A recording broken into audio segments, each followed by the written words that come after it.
Bismillahirrahmanirrahim. Assalamualaikum warahmatullahi wabarakatuh. Perkenalkan, nama saya Febriana Ningginingrum dari Institut Keguruan dan Ilmu Pendidikan Siliwangi, Kota Cimahi.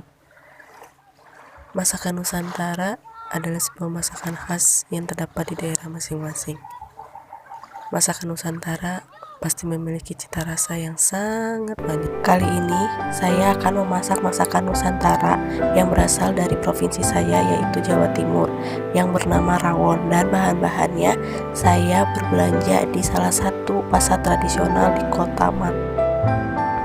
Rawon identik dengan daging, karena di sini saya tidak terlalu banyak menggunakan daging sapi, jadi saya gantinya dengan ulu.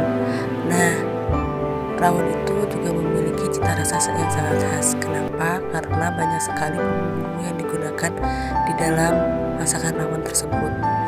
Rawon itu memiliki cita rasa yang khas. Dia menggunakan keluak yang berwarna hitam untuk kuah yang hitamnya.